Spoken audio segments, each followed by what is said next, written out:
embroiled in a corporate governance scandal. Its CEO Dan Matjila is accused of abusing his position to financially benefit his alleged girlfriend, which has led to UDM leader Bantu Olomisa calling for Matjila's suspension pending a forensic investigation. Portfolio manager Michael Trehan says the PIC's governance issues have a negative impact on new investments. He says it will bring into question whether the investment corporation is investing in high-yielding projects. Trehan has added that Treasury's inquiry into the affairs of the PIC will ensure that its management is sustainable. I think the existing funds you wouldn't have to worry about too much, and government wants to make sure that this is done right. There's part of the PIC's money is the UIF, for example, so you want to make sure that unemployed people who are receiving UIF continue to receive their money. So you want solid leadership. At the moment you've got basically a split on the board where, due to allegations, none of that have been proven yet. You've got people more focused on protecting themselves and trying to stave off allegations and running the organisation. Trehan says government pensioners will not suffer major losses due to the scandal. This as the investment corporation has diversified its investments. However, Trehan has raised the alarm bells over rumours that the PIC might have to convert its loan to Eskom into ownership, especially after the power utility reported a 2.3 billion rand loss when it released its financial results. If I was a personal investor, I wouldn't be investing in Eskom, and the potential to turn 300 billion rand, which is roughly what the PIC's lent Eskom, if they then take an equity stake, is it going to be worth anything in the long run? Will they get dividends out of it? That remains to be seen, but at the moment Eskom's in a very, very tough situation. Meanwhile, COSATU has welcomed Finance Minister Nhlanhla Nene's commitments to set up a commission of inquiry. However, the Labour Federation says it will wait for the inquiry's terms of reference before it comments. Balentle Mthethwa, SABC News, Johannesburg. And talking to us now is Mondli Gungubele, and he is the Deputy Minister of Finance and also the chairperson of the Public Investment Corporation, or PIC, board. And he is here to talk to us about managing this 2 trillion rand government pension fund and on issues of governance as well, the management at the PIC, and also the handling of funds at the VBS Mutual Bank and other related issues. So quite a bit to get through. Thanks so much for coming through, Deputy Finance Minister. Good morning, Sakina. Good morning to your viewers. Thanks for the opportunity. So just looking at that clip there, and quite apart from the governance issues, I think one of the main concerns is, of course, that this is public money that is at stake. So how would you explain to the public out there what is exactly going on at the PIC? Maybe it's proper, Sakina, to use this opportunity to say to South Africans that PIC is on course in terms of ensuring that the pension of the employees is invested with returns and continues to commit to actually go beyond the expectations of the clients. Just the past year, no less than 175 billion has been an increase from returns. And there's also interventions in areas of student accommodation, putting more fund on SMMEs, and now the Platinum Fund to actually contribute there in ensuring that the Platinum enjoys new demand. In other words, it means, amongst other areas, intervening in areas of beneficiation. There's a series of a number of things that PIC is doing. We are going, for instance, to 27 and 28. Remember, I'm an unfortunate who landed in a true dust, and on a parachute into a dust. So instead of focusing on big issues, you have to focus on other issues. But I'm happy now because we're on course towards a breakaway 27 and 28, where we're going to look at the performance of the PIC and begin to say what better ways can we invest. For instance, one of the things that we're looking at is what role can we play in what we call high five in Africa, where the African Development Bank has actually lifted 5 objectives, that is industrializing Africa, integrating Africa, improving quality of the lives of African people, electrifying Africa, and so on. Because one key issue that we need to understand, postponing contributing to the development of Africa is just postponing your own problem.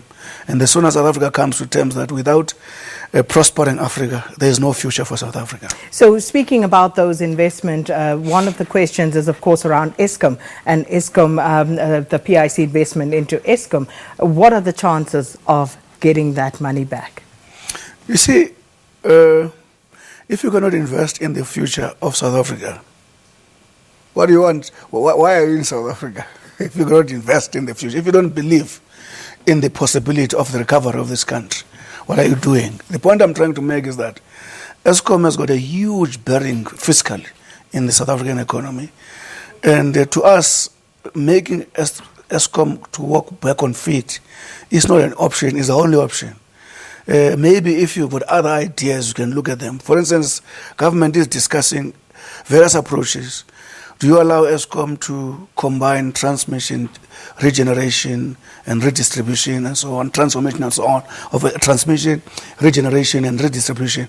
Is there no way maybe to look at of better approaches that make Eskom perform better? So what we are interested in is a revival of Eskom. So everything that is being done is done so that Eskom recovers, because there's no other way Eskom must recover. People would say, that argument on its own is fair, and it's a solid argument. However, should you be investing people's pension funds in order to make that sort of investment? There's a lot of interdependence between the recovery of Eskom and the future of the People's Fund. Remember, PIC is in a South African space. And the bearing Eskom's performance has on the economy of South Africa has got a huge impact even in the long-term returns that PIC requires. So when you revive Eskom, you are also investing in the sustainable future of regeneration of those returns for PIC. So there's no they are not separable. That's the point I want to make. But is it a sustainable future given how much money has been pumped into Eskom, not just by the PIC? You have other entities, China State Bank, also pumping huge amounts of money into Eskom. And some people are starting to get concerned about whether we're not throwing good money after bad. One of the... I usually don't envy my president, the president who I love so much. So he is faced with a dilemma. Our fiscus is in a very bad situation. You have to consolidate it. At the same time, the dire need for jobs is at the worst level. Now, it's not a time where you can say consolidation to the exclusion of attending to job, or attending to job to the exclusion of fiscus. It's a balancing act. And I think under his leadership, we're beginning to find that balancing act. For instance, it's not only from the fiscus that investment are going to take place. The fact that he has gone to Saudi Arabia, there are this commitment of investment, 10 billion there, 10 billion that, and China, and already Mercedes-Benz in South Africa. And our president and the new dawn is actually beginning to demonstrate how that charming is beginning to actually open up passes of key investors. So in other words, it's a balancing act. There will be little from our fiscus, but the balance between that and those other sources is going to work. All I'm saying is that it's a situation where you cannot say you do that and you don't do that. So this trapeze artist trying to do this very intricate balancing act is now being asked to be even more steady when the president last night talks about coming up with a stimulus package to deal with the question of land expropriation without compensation. How are you going to do that with a fiscus that's already so constrained? Listen, we've committed to a fiscal framework whose imperatives we don't want to breach. But we've said, if a further expenditure can be guaranteed to turn around the economy, it is only in that space where the fiscus has to actually move. But in any other space, we are not going to, and we want to work within that framework. And I can guarantee you, the most important thing when you come to SOEs, by the way, a lot of SOEs damage has been deliberately done. It's always... by whom? I mean, probably you can say by us. You can say by us because we're there But the key thing now is that if we acknowledge and accept that we have allowed this state of own enterprise to go down, we accept it's our duty to turn them around.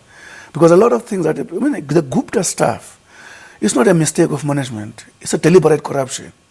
So if you remove those things, like the president has demonstrated, change personnel, putting in skilled people, putting in SIU, approving SIU interventions, a number of these things. Now we're putting investigation in PIC on issues that have to actually be clarified. We deal with corruption and remove it as one of the key factors in undermining our ability to perform, so that we can focus on efficiency of management. We allowed corruption and allowed it. And I think the new dawn is dealing with that.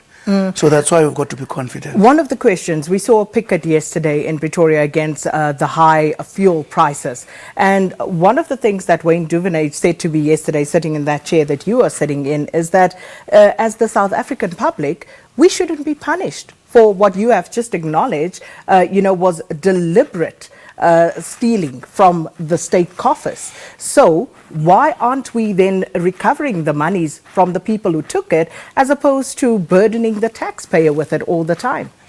You see, it's a very difficult question to answer. Let me put it this way. I heard one worker, for instance, in Eskom saying, let's not be punished. We've got no business with the problem of Eskom. But to me, that comment is like saying, because of the problems that are taking place now, you've got no business to the future of Eskom. And the implications are also going to affect you. All I'm saying is that it's correct to know who messed up, how they messed up, how that should never happen. But we must also accept that hand in hand, that's the only way we're going to resolve this problem. But is it also not correct to try, by all means, to recover the monies that were illegally, unlawfully taken from state coffers? By all means. Let me tell you that there are economists who have already spoken to me, saying they want to meet the minister. They think they've got ideas how this money. Remember the Commission of Inquiry and a lot of other interventions. First of all, we must find certain people guilty, put them on the wrong side of the law. It opens other avenues now on the basis of which we can be able to track whatever that belongs to South Africa. But there are legalities that must be put in place before that. All I'm saying is that we support that. I mean, if that man would come back, wow, what a difference would it make? I wish we had more time, but we don't. So let's move on to the PIC. And PIC director quits as board clashes over probe. That's on the front page of the Business Day this morning. Another member of the board has quit there, another one earlier in July. And what she says is very interesting in her resignation. And I just want to read this because she says, if people quit, she quit basically because the PIC has been led by a divided board for some time now, but then goes on to say that of its own accord is not a concern as long as members differ on matters of principle, while exercising their duties with integrity and duty of care towards the institution. And she believes that that is not the case. You see, principle is a general statement. Sometimes it's always nice to have these poetic statements. You must go to the specific issues and say, what is it that is not being done in principle currently as we speak in PIC? For instance, in PIC, what was debated was the issue of dealing with the allegations around the CEO. We're happy now that has been resolved. The minister has intervened, and then the minister has directed the board to deal with that matter. But generally, on a number of issues, the board is not differing, but the board differed on this matter. When we say they must differ on principle, what is unprincipled about debating whether the allegations around the CEO are investigated or not? And that's why I'm saying it's a nice statement to make, but I wish people could be specific. When you say principle, say, for instance, matter so and so, is not a matter of principle. Because it does leave it open to interpretation. That's the point, yes. However, what is the way forward here now? Because I see staff members have also said that they are willing to come and testify, provided that there's a safe space in which to do so. And in other words, they want the CEO and the CFO to be suspended so that they can actually make those submissions. You see, the issue of safe space and legalities are two things that must actually work together. For instance, this matter has been there for a long time, not being attended in the manner it's being attended now. Now, it will be too simplistic to say, because now you are doing it, suspend the CEO. All what we have said is that the letter that has been written by workers must be given to the investigator who is going to be appointed now, and two, we are seeking a legal advice with regard to that. Because at the end of the day, it's one thing to be excited about appearing to be aggressive. At the same time, the solutions we want to realize are actually reversed back because of stupid legalities because of stupidity towards legalities on the basis of which we're supposed to do this thing. So we're saying senior legal counsel to let the investigator deal with it. If there's an advice that suspend the CEO, the board is not going to hesitate. If there's also an advice when the investigations are going that the CEO is interfering, we're not going to hesitate to act on that. But we're trying to balance legality, safety, and other things. And workers know if there's an information they want to submit, there are various ways in which they can submit that information if they think it will assist the investigation. Minister, we're into news time, but I really just want to put this last question to you.